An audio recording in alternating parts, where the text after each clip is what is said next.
¿Cómo puedo me quedan de ser acá?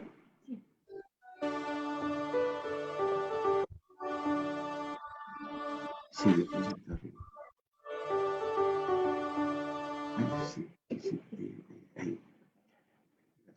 Gracias. Tengo que evitar, yo creo, la.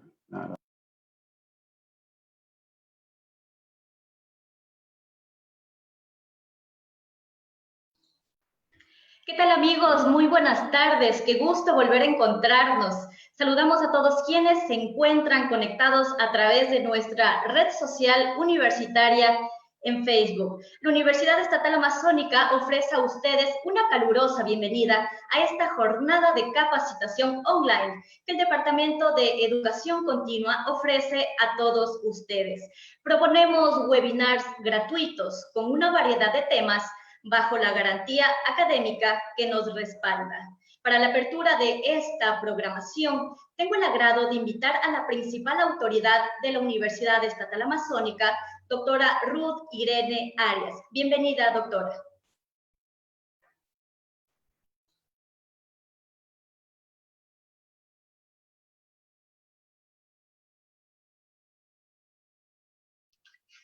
Muchas gracias.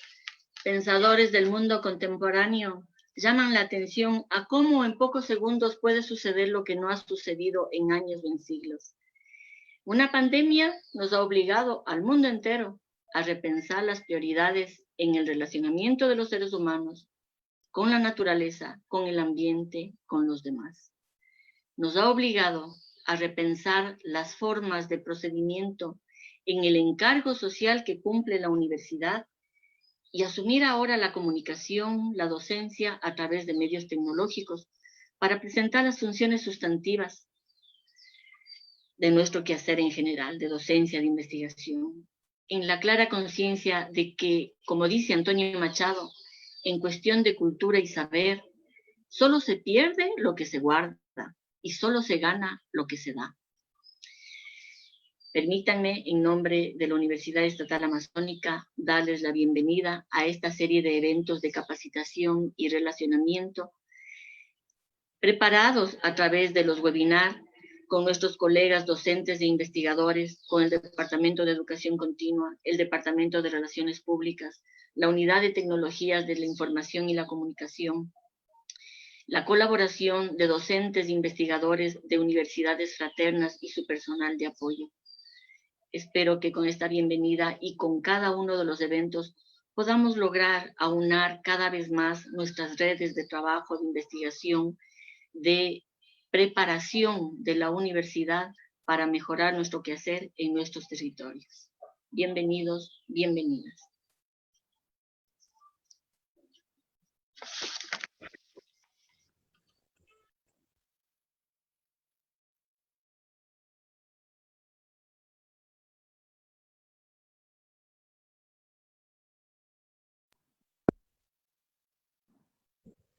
Caramba, Arnovia tampoco tiene micrófono.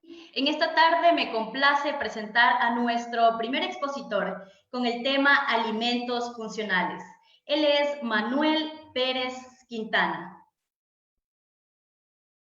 Doctor en Ciencias Veterinarias por la Universidad Agraria de La Habana, Cuba. Profesor titular en la Universidad Estatal Amazónica, Ecuador. Ha impartido cursos en bioquímica, microbiología agroindustrial, microbiología ambiental, nutrición animal, biotecnología agroindustrial, fermentaciones industriales y alimentación funcional. Ha sido tutor de tesis de maestría y de PhD, autor de artículos científicos publicados en revistas internacionales. Así también su experiencia cuenta con la participación en varios eventos científicos internacionales.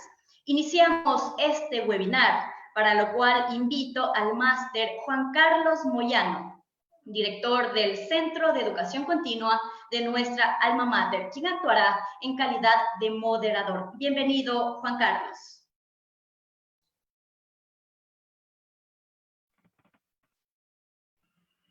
Buenas tardes, querida novia. La Universidad Estatal Amazónica, comprometida con el desarrollo, busca aportar desde la academia y la investigación con la formación continua de profesionales y la población.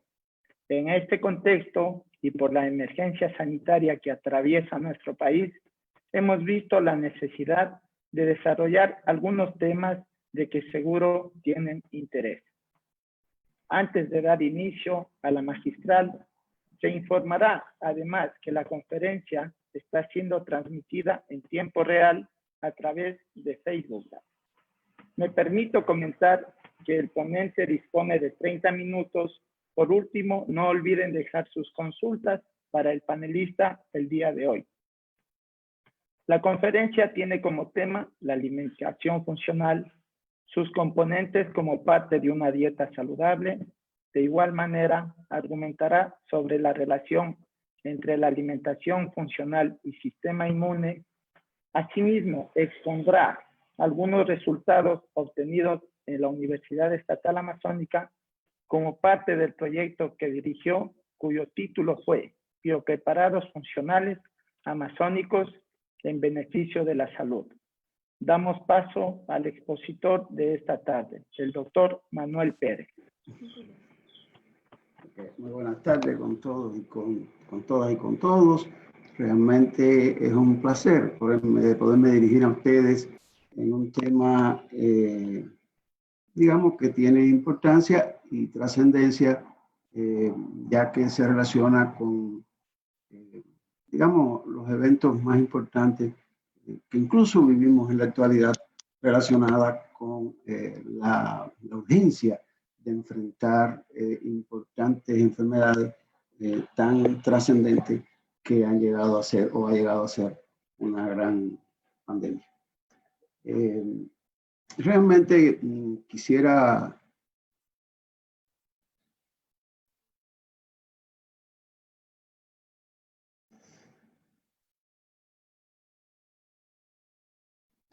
estoy tratando de compartir.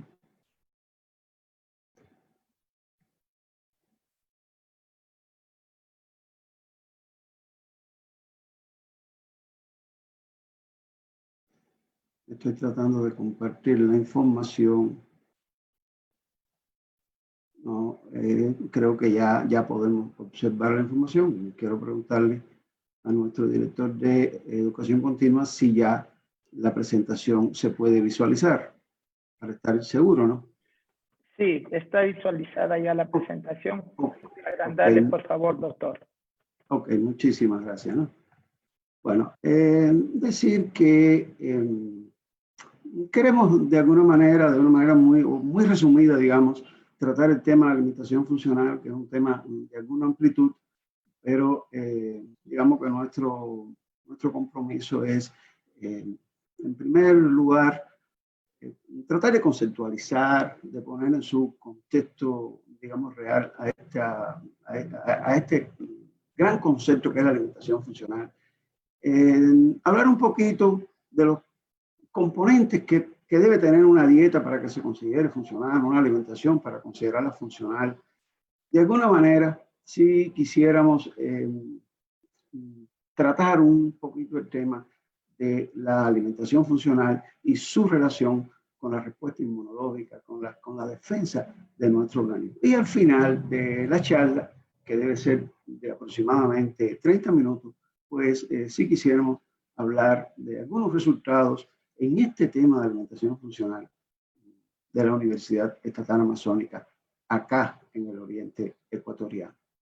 Decir que en esta temática se ha trabajado con bastante intensidad en un proyecto que comenzó en el año 2015 y cerró justamente en el año 2020. O sea, fueron 5 años de un trabajo bastante intenso donde participaron un grupo bastante grande de profesores investigadores, técnicos, también investigadores, estudiantes. O sea, la participación de estudiantes fue muy destacada en este proyecto de investigación. De todas maneras, la temática de alimentación funcional se ha venido trabajando desde antes del 2015 con la participación de universidades amigas de España, de Cuba, con el Instituto de Ciencia Animal, un importante centro de investigación en la temática de la alimentación en Cuba, y también con algunas universidades fraternas de acá del Ecuador. O sea, es un tema que tiene, digamos, alrededor de 15 o un poco más de años de trabajo por un grupo, repito, bien extenso de profesores, investigadores, estudiantes de cursos de maestría, de programas de maestría, estudiantes de pregrado en sus trabajos conclusivos.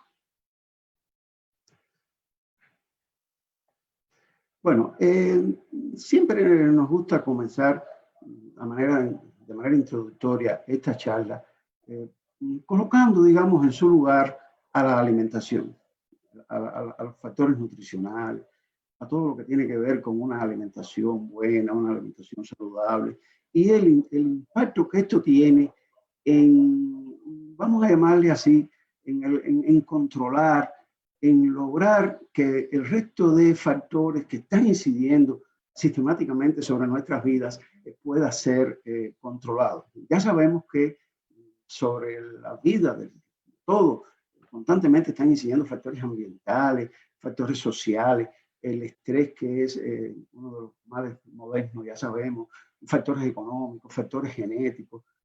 Muchas veces están las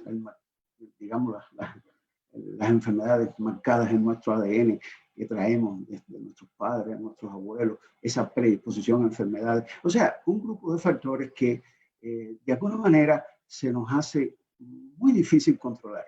De manera que nos queda como factor con posibilidades de controlar y lograr con este factor atenuar o controlando este factor, ¿no? Estos factores nutricionales, controlar, atenuar el efecto dañino, digamos, que podamos tener de otros factores que nos están incidiendo cotidianamente.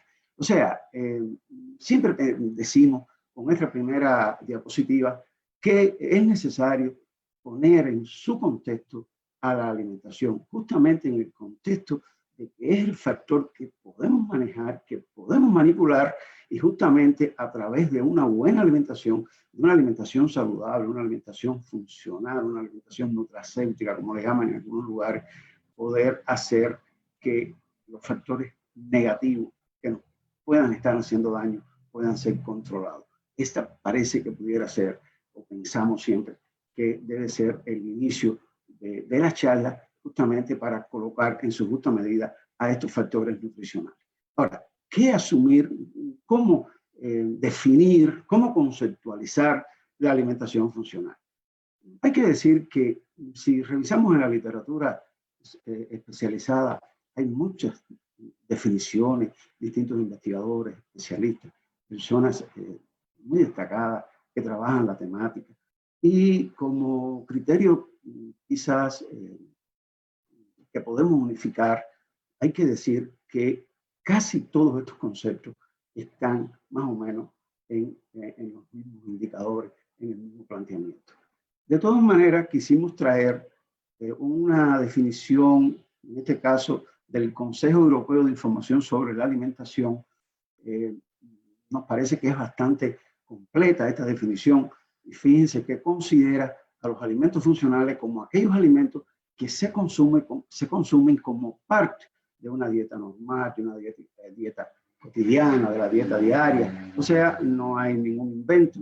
De este planteamiento podemos inferir que la alimentación funcional surge justamente como un tipo de alimentación más preventiva que otra cosa. Justamente en Japón, en los años 80 del siglo pasado, ante la situación del gobierno japonés, por supuesto por el desarrollo que iba teniendo el país, la gran cantidad de personas con una edad avanzada, el costo tan elevado entonces de la sanidad a partir de esta edad avanzada y la presentación de enfermedades crónicas.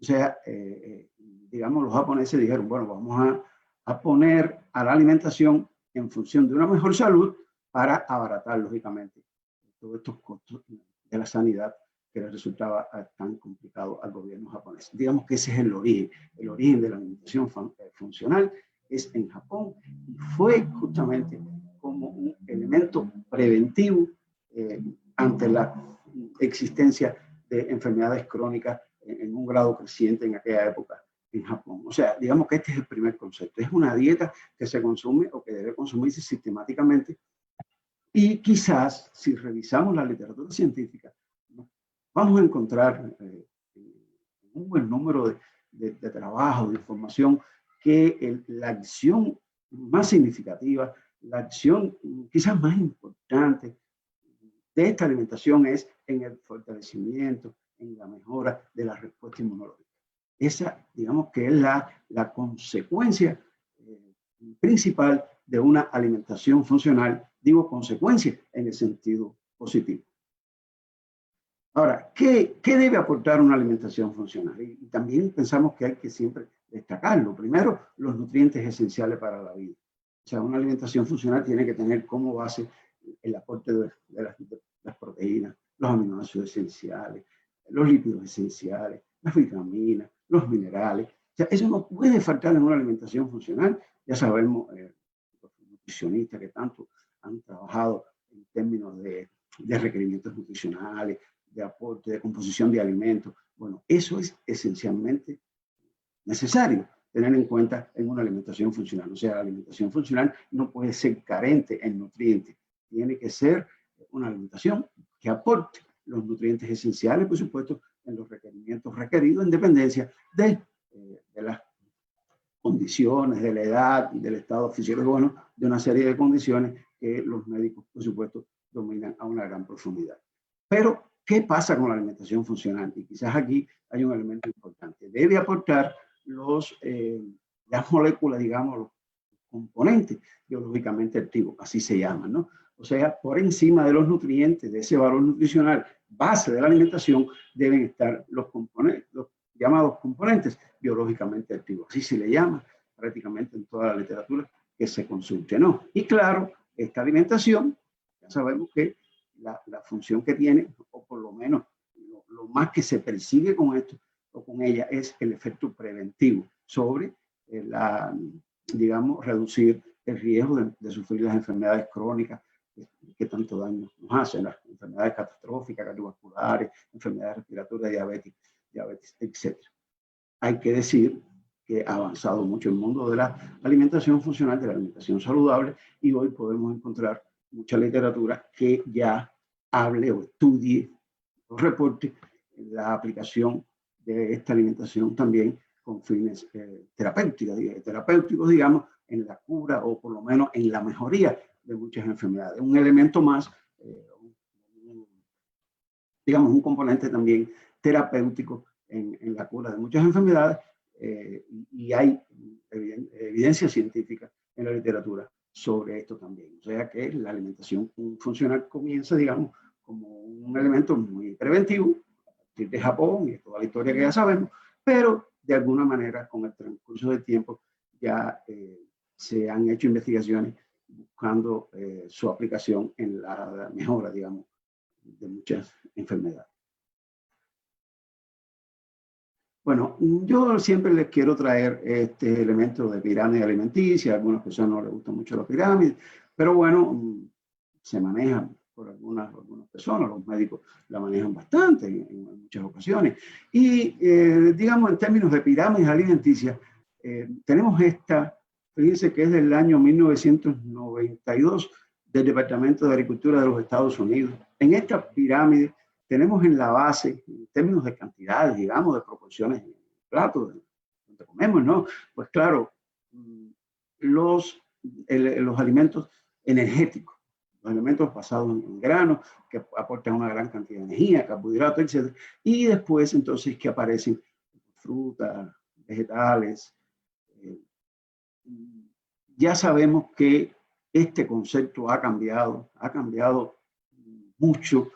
Realmente, digamos que acá, en el año 2000, en la primera década de este año, un grupo de investigadores de la Universidad de Michigan, en Estados Unidos, se dedicó mucho a actualizar estos conceptos de alimentación y surgió entonces esta nueva pirámide, donde en la base está incluso el agua, ni tan siquiera están los carbohidratos, ni siquiera están los componentes energéticos, sino que aparece el agua en la base y después entonces las frutas, los vegetales, los componentes ricos en fibra, en vitaminas, bueno, antioxidantes, todo lo que conocemos, y bueno, después vienen los granos y el resto de los alimentos que se utilizan en la alimentación. Pero digamos que es un cambio notable en el concepto de alimentación en términos de proporciones, digamos, de dietas, por decirlo de una manera más correcta. Estos investigadores trabajaron mucho y completaron esta información, esta pirámide, bueno, por supuesto con estudios relacionados con la necesidad de los ejercicios físicos dosificados, del ambiente saludable. Ya sabemos que a veces es un poco complicado. Hay ciudades, lugares que son muy contaminados y eso, por supuesto, es como decíamos al inicio, un factor negativo a la salud. Y, por supuesto, los factores de estrés o el control de los factores que provocan el estrés, algo que también sabemos es bastante negativo. De todas maneras, lo que tenemos acá es indicar cómo esta, de alguna manera, revolución en los conceptos de alimentación se fue dando en el tiempo y en la actualidad, a partir del año 2000, ya tenemos conceptos, por supuesto, nuevos en términos de dieta, en términos de proporciones de los alimentos. Bueno, en relación con los componentes de una dieta saludable, también hay que decir que cualquier literatura que usted consulte sobre alimentación funcional, o en cualquiera de ellas, cualquier review que se haga, en esta literatura van a estar básicamente estos componentes que estamos indicando acá. Pudieran haber otros, digamos, pero estos son los más significativos. Es lo más que se estudia, lo que más incide, por supuesto, en términos de alimentación. Primero, los equilibrantes. Los equilibrantes están representados por probióticos. Cuando se dice equilibrante, es equilibrante del microbioma intestinal, de la microflora intestinal, de los microorganismos intestinales, ¿no? Equilibrantes, elementos que provocan microorganismos y sustancias que provocan un equilibrio microbiano óptimo o favorable a nivel de intestino. Están los probióticos, los prebióticos y, bueno, la unión de ellos que se denomina simbiótico. Está la fibra dietética, absolutamente importante en la alimentación funcional. Los antioxidantes endógenos, los exógenos, los lípidos esenciales, los omega 3, omega 6, 9. Ya sabemos la importancia de los omega 3, todos son importantes, pero la carencia de los omega 3 en los alimentos y la necesidad muchas veces de suplementar con omega 3 para el necesario equilibrio entre omega 3 y omega 6 y el impacto que tiene incluso en la presentación de muchas enfermedades. Y bueno, los minerales también como elementos antioxidantes muy importantes, selenio, el cobre, el zinc, de todas maneras acá estamos señalando en rojo, en color rojo, aquellos componentes de esta alimentación que hemos estudiado, que hemos tratado acá en la Universidad Estatal Amazónica. Hemos estudiado los equilibrantes, probióticos básicamente y prebióticos, los antioxidantes, pero no antioxidantes endógenos, antioxidantes exógenos, los antioxidantes que están presentes en las plantas, en la gran diversidad de plantas de la Amazonía ecuatoriana. Hemos hecho estudios importantes en relación con componentes bioactivos en semillas, en hojas, en corteza de plantas. Y de alguna manera, otros proyectos han tratado en nuestra Universidad Estatal Amazónica el estudio de los lípidos esenciales, omega 3, omega 6 y omega 9. Pero de cualquier manera, estos serían, digamos, los componentes principales, los componentes biológicamente activos, como decíamos anteriormente, que deben estar presentes siempre en una alimentación saludable, en una alimentación funcional. Bueno, sí quisimos traerles un poquito este tema de alimentación y sistema inmunológico, alimentación y respuesta inmune. Aquí tal vez tengo que hacerle un poquito de introducción. Realmente cuando se habla de respuesta inmune, casi siempre, o en un número muy elevado de artículos, libros, encontramos que en la respuesta inmunológica hay dos barreras, así se llama, digamos se dividen en dos barreras. La respuesta inmunológica es una, pero metodológicamente la dividen en dos barreras para tratar de entender, ¿no? Una barrera relacionada con la respuesta inmunológica inespecífica, la fagocitosis, y otra barrera relacionada con la respuesta inmunológica específica, la respuesta celular y la respuesta humoral. Eso más o menos es lo que se trata. Cuando se habla de inmunología, se habla de, primero, la llamada barrera del proceso inflamatorio, con la actividad fagocítica, y de la tercera barrera, con la respuesta de células linfocitos T, linfocitos B, y anticuerpos o inmunoglobulina. Más o menos así se habla en términos de inmunología todavía hoy en muchos escritos que hay sobre el tema. Sin embargo, ya a partir de la década del 90 se comenzó a hablar se comenzó a hablar de tres barreras de respuesta inmunológica. Una primera barrera, muy específica, claro está, pero donde tienen un papel fundamental los microorganismos beneficiosos. Vamos a decir, cuando nos refiramos a microorganismos beneficiosos, vamos a decir microorganismos probióticos, ¿verdad? O sea, ese balance de los microorganismos que debe haber a nivel de intestino, de los intestinos fundamentalmente, donde predominen los microorganismos lácticos, las bacterias lácticas, los lactobacilos, las bifidobacterias. Bueno, ese mundo casi que decide la respuesta inmunológica. Eso, digamos que está demostrado. Más de un 80% de la respuesta inmunológica tiene lugar a nivel de intestino. Y tiene lugar a nivel de intestino a partir de un balance de los microorganismos intestinales en un nivel óptimo, donde predominen los microorganismos buenos, los microorganismos probióticos, y se inhiba, por supuesto, aquellos microorganismos que pueden ser perjudiciales. O sea, se considera, repito, por muchos especialistas del tema, esta una primera barrera inmunológica, porque es una barrera que previene la colonización de patógenos, de bacterias patógenas, de virus, que previene la entrada de estos agentes a sitios más profundos, a los tejidos, y en definitiva desarrollar entonces lo que llamaríamos la segunda barrera.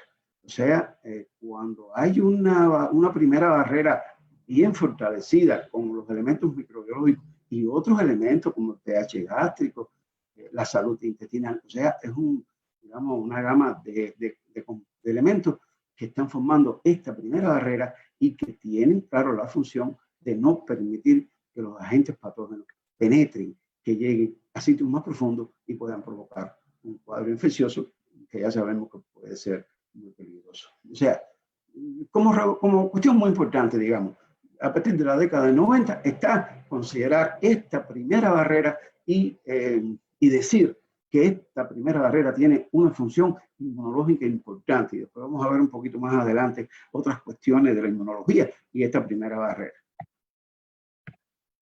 Bueno, por supuesto, aquí hay de los microorganismos beneficiosos adhesión y bloqueo de los sitios intestinales donde pudieran, el epitelio intestinal, donde pudieran alojarse las bacterias patógenas, los virus.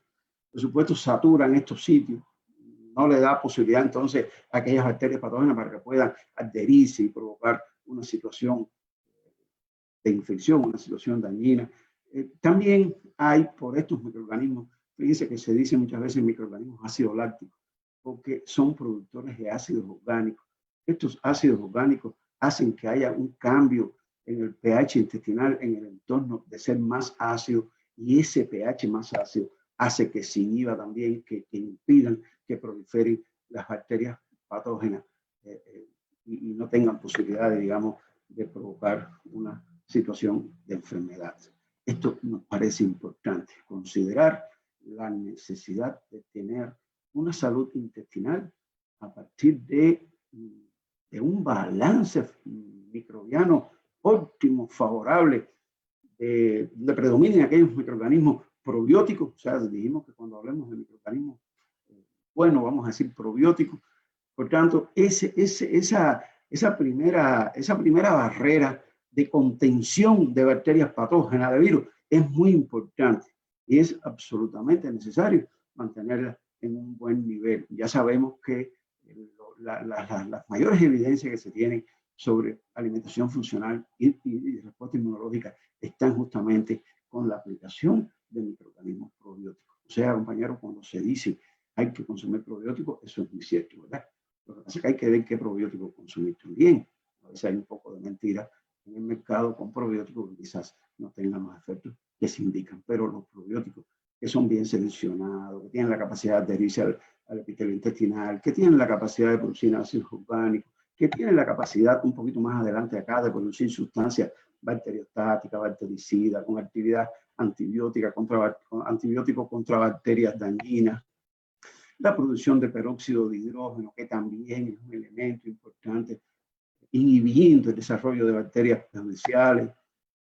La disminución del potencial de oxidación, reducción.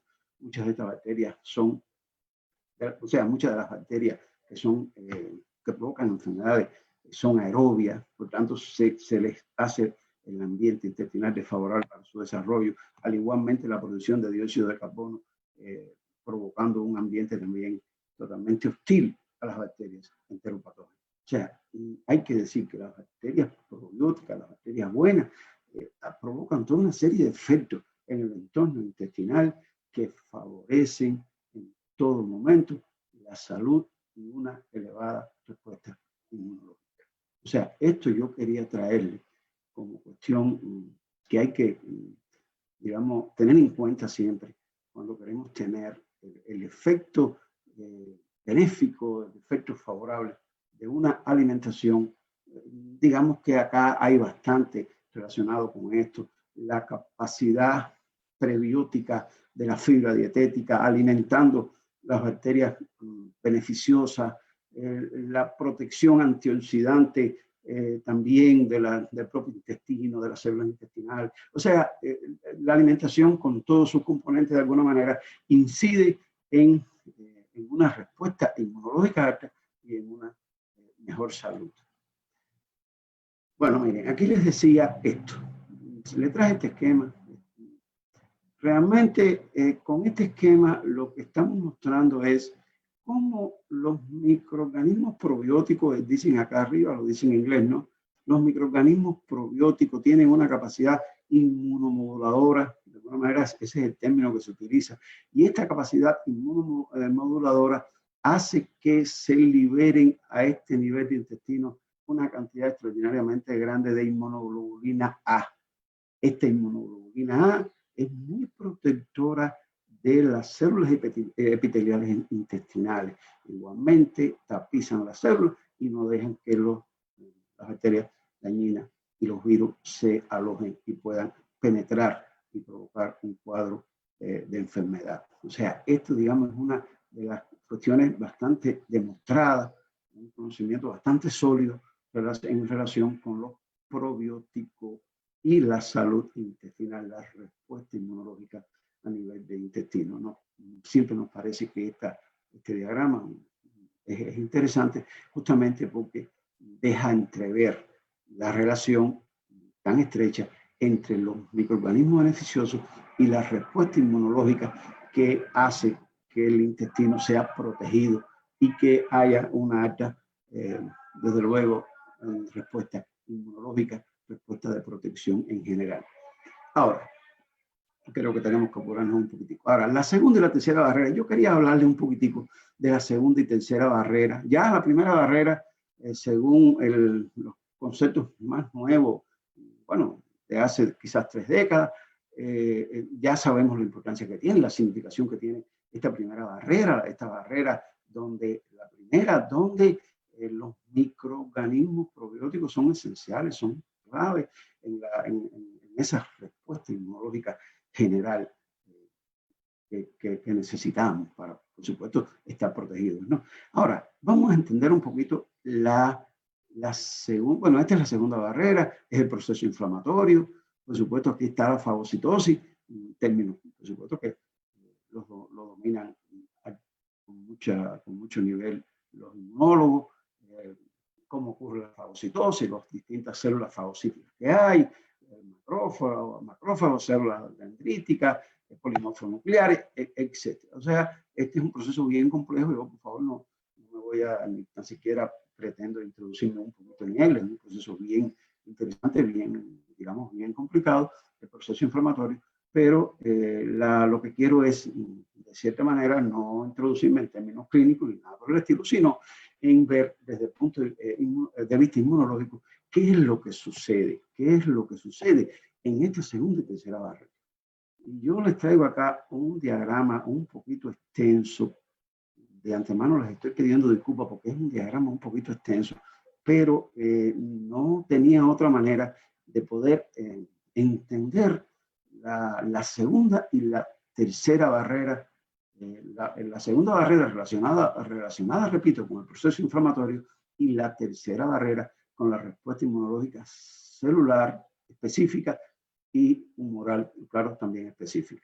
Entonces, miren, el ejemplo que les traigo, vamos a tratar de verlo, nos quedan todavía alrededor de 6-7 minutos, creo que nos llega. Vamos a pensar incluso en una variante, en un antígeno, vamos a ubicarnos en un coronavirus, vamos a pensar en este famoso SARS-CoV-2, el COVID-19, que tanto daño nos ha provocado. Vamos a pensar en ese antígeno, ¿no? Para ver esto en términos de inmunología, de segunda y tercera barrera. Pensamos que entró efectivamente. Este COVID pasó esa primera barrera que hablábamos antes, porque no estaba lo suficientemente bien preparada, entró entonces a la segunda barrera. ¿Verdad? ¿Qué pasa en la segunda barrera? Bueno, primero hay una activación de los llamados fagocitos, ¿verdad? Macrófagos, neutrófilos, se movilizan y comienza de inmediato a procesar.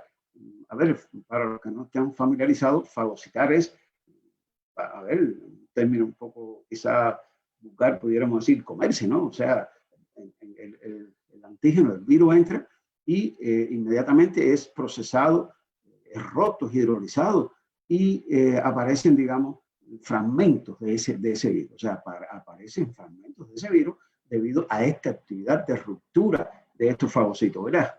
Pero es interesante acá cómo estos fragmentos de virus, de conjunto con las células también, las células fagocíticas, a partir del ácido desoxirribonucleico y del complejo mayor de histocompatibilidad clase 1 y clase 2, cómo se producen las glicoproteínas muy específicas, en este caso, que son unidas a este fragmento y de conjunto con las células presentadoras de antígenos, inmediatamente hay una información para que comiencen a desarrollarse las células linfocitarias, o sea, los linfocitos T en primer lugar, linfocitos T CD4 y linfocitos T CD, son líneas de linfocitos, ¿no? CD3, CD4. En el caso de los CD3, fíjense cómo, bueno, hay secreción de sustancias intermediarias, la citocina, en este caso interleuquina 12, y de alguna manera aquí se activan importantes células que tienen una actividad inmunológica muy significativa. Primero las llamadas natural killer y los linfocitos C citotóxicos. Estos linfocitos T citotóxicos y estas células natural killer, fíjense que tienen la capacidad de destruir de manera bastante agresiva tumores, células malignas, células infectadas por virus.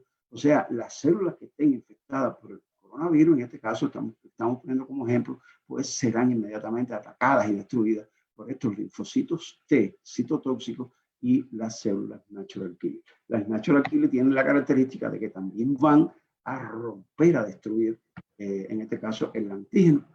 El coronavirus es el ejemplo que estamos poniendo. Pero por este lado, los linfocitos TCD4 tienen la capacidad de lograr que se diferencien otra familia de linfocitos, que son los linfocitos B, y los linfocitos B inmediatamente se transforman en células plasmáticas, y las células plasmáticas producen todos los anticuerpos. Los 5 anticuerpos que sabemos que se producen son obtenidas a partir de estas células plasmáticas en este proceso donde viene, fíjense que la información viene desde arriba. Los linfocitos TCD4 hacen que se diferencien, comiencen a producirse los linfocitos B, las células plasmáticas y los anticuerpos. La inmunoglobulina A, la IgA, IgG, IgE, IgD, IgM, bueno, todos los anticuerpos que tienen una función específica, cada uno de ellos. Y claro, los anticuerpos sabemos que también, por distintas maneras, van a destruir el antígeno. O sea, una buena alimentación hace que esté bien entrenado todo este sistema y que este entrenamiento permita que el antígeno, en este caso el coronavirus, sea destruido inmediatamente. Cualquier patógeno, ¿no? Una bacteria, cualquier. O sea, digamos que la alimentación, el significado de la alimentación, incluso en esta segunda y tercera barrera, es muy, muy, muy importante. Aquí hay un elemento que yo les quería dejar como cuestión de alguna trascendencia, y es que tanto los anticuerpos, o sea, las moléculas, proteínas, como las células linfocitarias B y T, o sea, estos componentes que están acá tienen memoria, o sea, prevalecen después que concluya el proceso infeccioso, ¿verdad? Ya sabemos, tal vez hemos escuchado que el coronavirus, o sea, el SARS-CoV-2, el COVID-19, digamos que los anticuerpos, los IgG, los anticuerpos neutralizantes, se caen en 2-3 meses, es lo que he oído, y parece algo normal. Si usted revisa en cualquier literatura, se va a encontrar que esta inmunidad de memoria de anticuerpos no es muy amplia en el tiempo, realmente puede durar 3-4 meses, y casi todos los antígenos, habrá sus excepciones, pero lo más común es que esta inmunidad en 3-4 meses ya baje y desaparezca y no se detecte en un análisis, ¿verdad? Sin embargo, parecería que esta otra inmunidad de los linfocitos T y los linfocitos B de memoria parece que es un poco más extensa, es lo que se informa en la literatura. Claro, se dice que el COVID-19, los anticuerpos se caen, pero tal vez no ha habido tiempo para entender hasta cuándo pudiera durar esta inmunidad linfocitaria, ¿no? De los linfocitos T y los linfocitos B. Esto es algo que queda, porque hasta dónde esta inmunidad pudiera prevalecer, esta otra, ¿no? La inmunidad celular, por decirlo de alguna manera. Bueno, creo que estamos ya casi en tiempo, referirnos solamente a algunos resultados de la Universidad Estatal Amazónica. Aquí hay algunos artículos con sus links. Fíjense que este primer artículo tiene que ver con la selección, la búsqueda de microorganismos probióticos. Este otro es un artículo muy interesante que tengo que decirlo y modestia, pero es un artículo donde se estudian distintas plantas, distintas partes de plantas amazónicas y se encuentran actividades antioxidantes, actividades polifenólicas muy elevadas realmente. Aquí se utilizó como referencia un vino tinto, que ya sabemos que los vinos tintos son muy altos en actividad antioxidante por los compuestos antioxidantes que tienen, y realmente muchas de estas plantas mostraron actividad antioxidante superior a la que tenía el vino. Ya nos parece un resultado muy interesante a partir del uso de plantas de esta región ecuatoriana y amazónica en general, ¿no?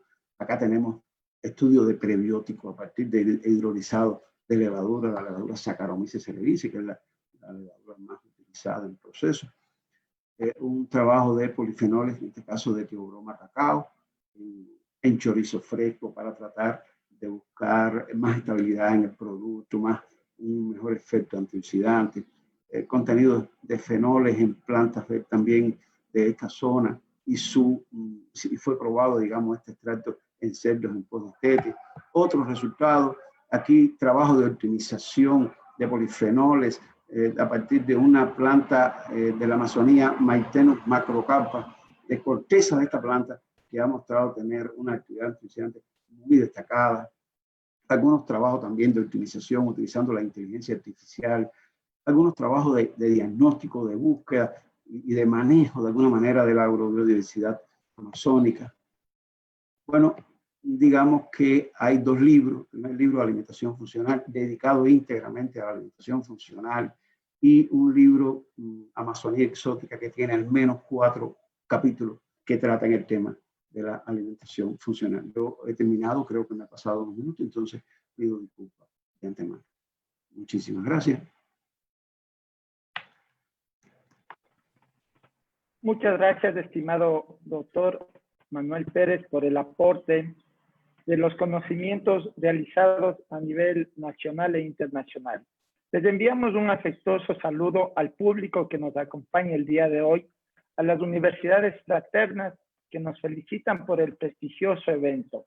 También un fuerte saludo desde el Ecuador para los hermanos países vecinos que están también viendo este evento.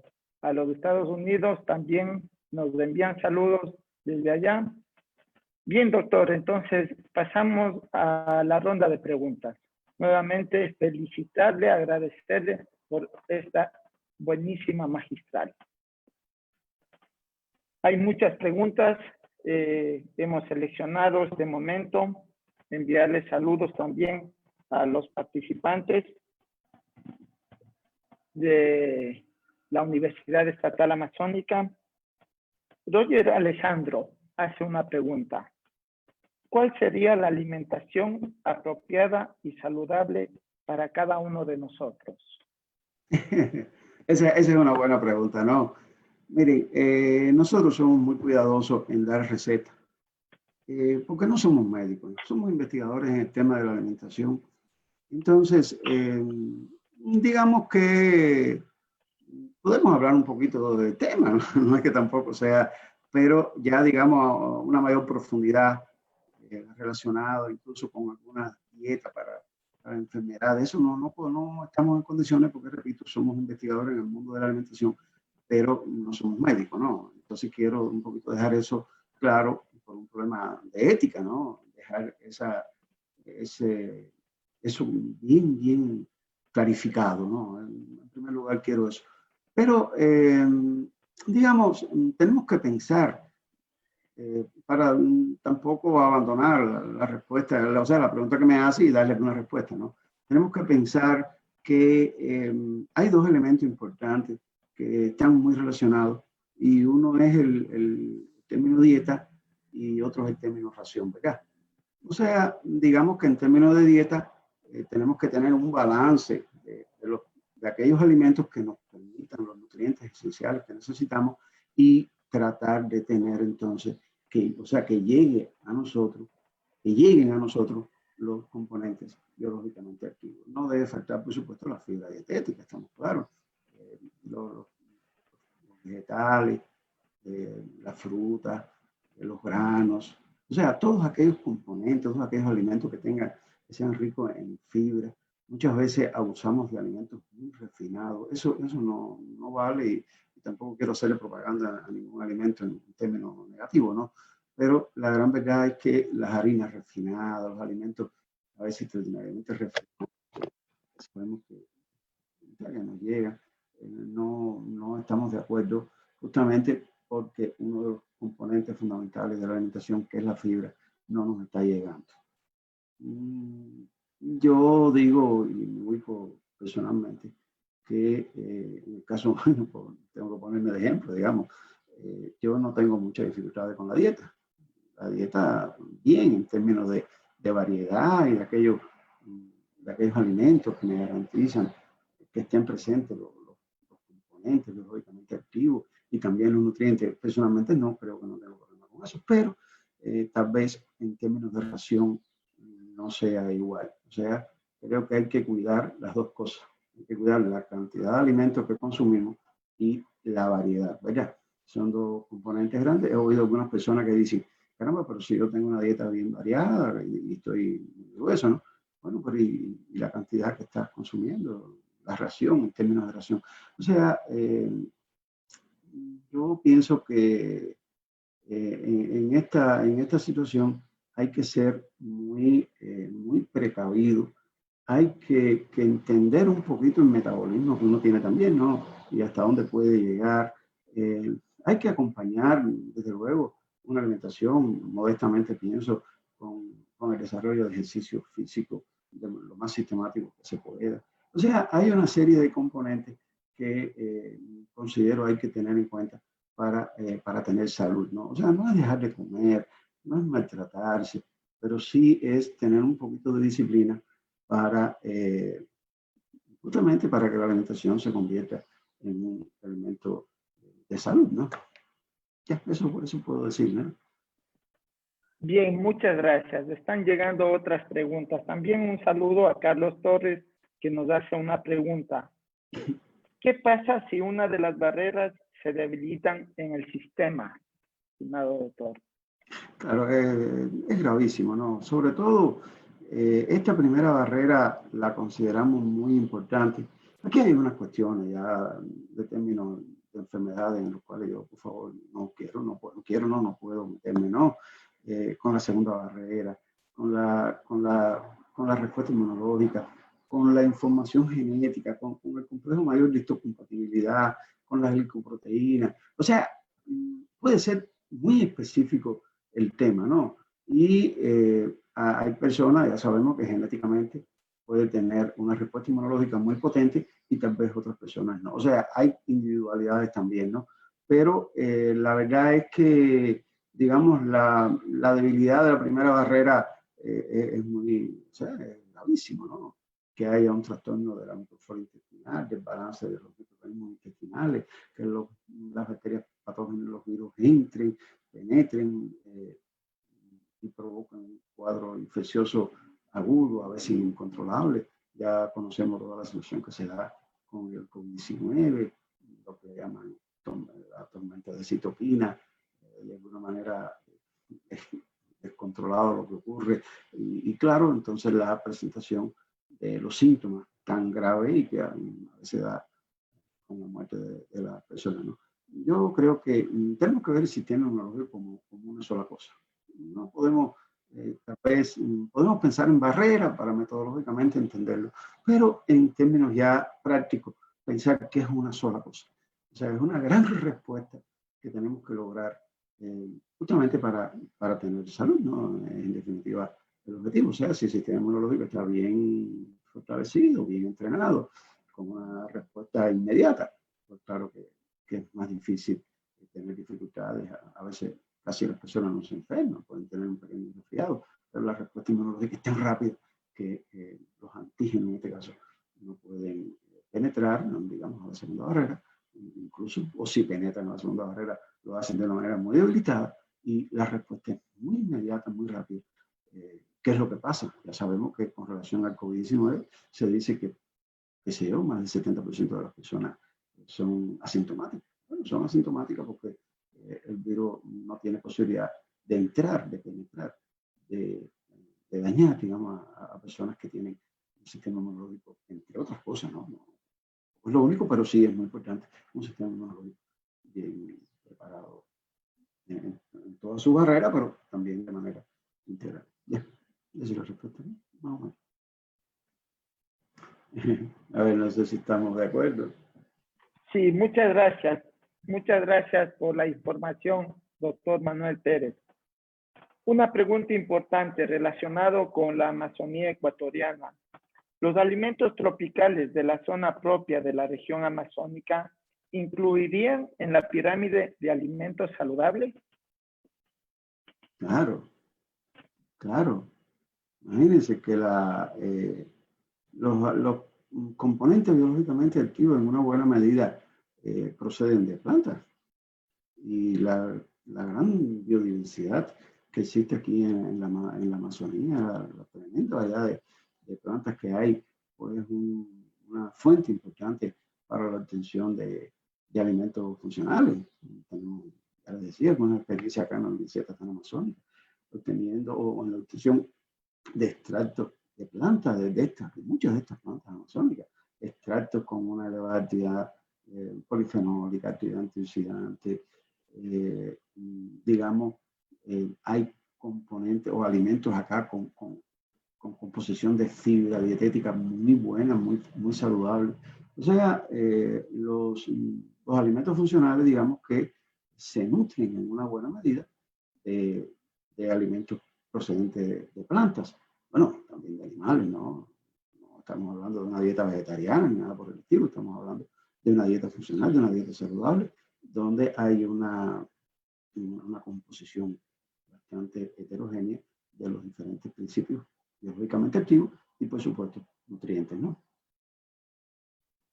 Muchas gracias. Igualmente, saludos a los compatriotas que también nos están mirando allá en España, acá desde la provincia hermana de Chimborazo, Cotopaxi, Tungurahua. Miguel Ángel realiza la siguiente pregunta. ¿Qué alimento amazónico sería el que usted considere como el mayor potencial funcional en base a las investigaciones realizadas? Bueno, sí han trabajado, bueno, no se ha trabajado con todo el potencial que hay en la Amazonía, que es tremendamente grande, ¿no? Pero sí hay algunos resultados que son bien interesantes. Hay una planta acá que es la guayusa, Iles guayusa es el nombre científico, que tiene un tremendo potencial en componentes biológicamente activos, o sea, la capacidad antioxidante es bien alta, con una variedad de compuestos antioxidantes. La guayusa se sabe que es muy utilizada, es muy consumida acá y con valores ancestrales extraordinarios, ¿no? Y efectivamente hemos notado que los extractos de guayusa son muy destacados por su actividad antioxidante. O sea, todos estos componentes que hemos obtenido de la semilla del cacao también es muy antioxidante, muy extraordinariamente antioxidante, de los mayores. Les hablé de esta planta llamada chuchuguazo, en nombre común, Maitenos macrocarpa, la corteza de esta planta, igualmente con uso ancestral extraordinario en enfermedades. O sea, es una planta bien utilizada desde hace mucho tiempo, pero hemos tenido en ella también actividades biológicas muy destacadas. O sea, hay un potencial, y otras plantas que se han estudiado, hay un potencial acá en la región, toda la región amazónica, de plantas que pueden ser muy promisorias en términos de usarlas, ¿no? En la alimentación funcional, en la alimentación saludable, justamente para, bueno, fortalecer el sistema inmunológico y contribuir a la salud de la persona, ¿no?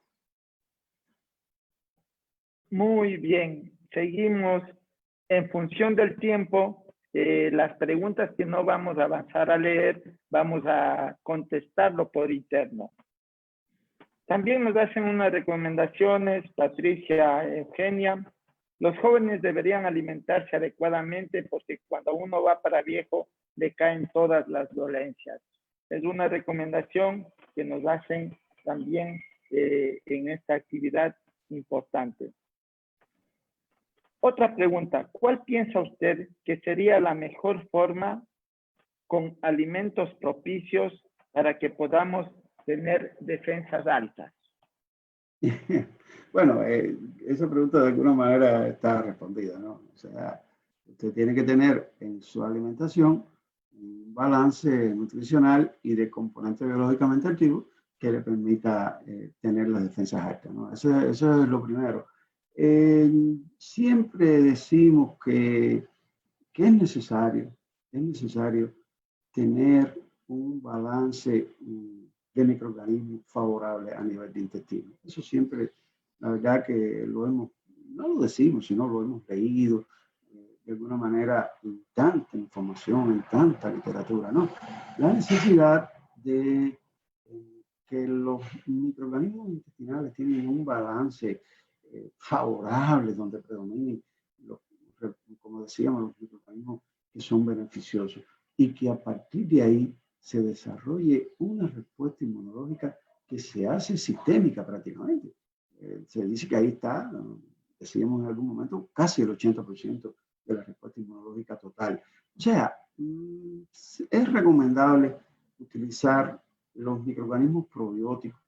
Yo creo que hay que trabajar más en microorganismos probióticos. A veces, tal vez los microorganismos que están en los yogures no sean tan probióticos. Siempre algún efecto tienen, pero tal vez no tengan esa gran capacidad que se quiere de los microorganismos probióticos, de adherirse al epitelio intestinal para impedir que otros microorganismos que son dañinos lo hagan, producir sustancias que sean desfavorables también al desarrollo de los microorganismos perjudiciales. O sea, nos parece que el uso de microorganismos y de alguna manera el consumo de probióticos es muy favorable.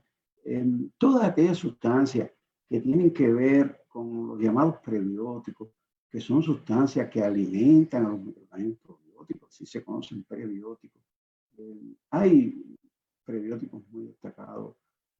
La inulina, la verdad que la inulina no la he visto acá en el Ecuador, no la he visto. La inulina es muy prebiótica, porque la inulina es una estructura de fructosa que sirve para nutrir a las bifidobacterias, que son muy probióticas a nivel de intestino, o sea, favorecen el desarrollo de esos microorganismos. O sea, nos parece que es muy importante mantener el entorno intestinal en una situación favorable.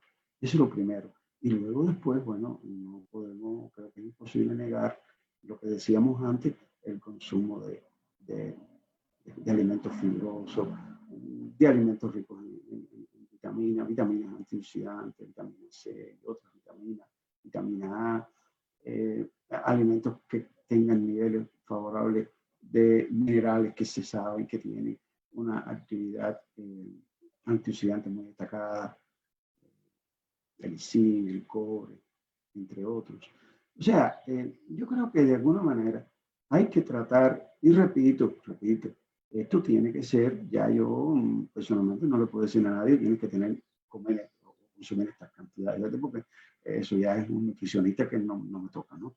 Pero de alguna manera sí creo que hay que tratar de tener una alimentación bien heterogénea, bien amplia, que permita que nos lleguen todos estos componentes, estos nutrientes, estos componentes biológicamente activos que se dicen que forman parte de una alimentación funcional.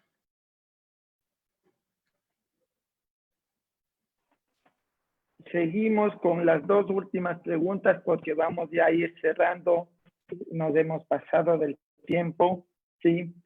También hay un comentario de Mandino, dice, es necesario fomentar los alimentos de productos amazónicos para una producción equilibrada y sostenible. Muchas gracias también por los aportes.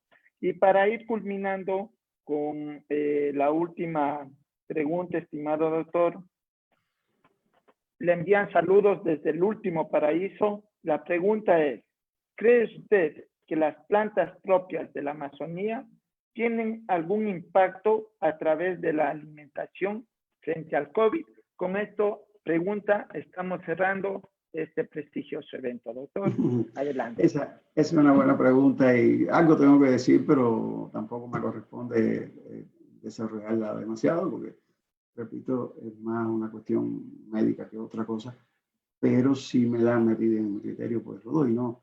Yo creo que las plantas amazónicas son extraordinariamente buenas. Son extraordinariamente buenas, porque son ricas en estos componentes que estamos hablando.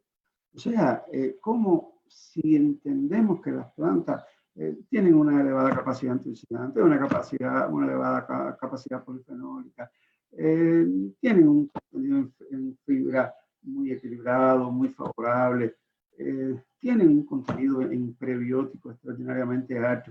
O sea, ¿cómo no decir que las plantas amazónicas puedan contribuir, puedan ayudar a enfrentar, bueno, en este caso el COVID, pero cualquier enfermedad, que las plantas amazónicas puedan contribuir a mantener un sistema inmunológico fortalecido, que en definitiva es la cuestión, una de las cuestiones clave para enfrentar las enfermedades. O sea, personalmente soy un convencido del efecto de las plantas amazónicas. Y claro, creo que no estoy inventando nada. Esto ya los queridos compañeros de las nacionalidades que tanta experiencia tienen, y tanto viene de sus antepasados en todas estas cuestiones ancestrales, pues se ha comprobado. O sea, lo que pasa es que sí hay que tener un poquito de cuidado, ¿no? Porque quizás no es lo único. Tal vez todo este arsenal de principios que tienen las plantas amazónicas también hay que de alguna manera complementarlo con otro tipo de, no sé, medicamentos convencionales. O sea, hay que manejar esto con un poquito de cautela. Pero el beneficio de las plantas amazónicas, no, creo que nadie puede negarlo, ¿no? Y es una realidad. Muchas gracias. Muy bien, agradecerle infinitamente al doctor Manuel Pérez por esta ponencia magistral. También enviarle saludos a todos los participantes, a todo el público que nos acompañó el día de hoy, de igual manera a las universidades fraternas. En este contexto, nuestro objetivo es lograr transmitir los conocimientos de varios temas, entre ellos los de seguridad alimentaria, biocomercio, bioemprendimientos y al mismo tiempo garantizar, sí, el acceso de estos temas para todos ustedes. Muchas gracias, muy buenas tardes. El próximo día jueves a la misma hora, a las 17 horas, estaremos con un nuevo webinar. Gracias. Muchas gracias. Gracias, estimado doctor. Muchas gracias.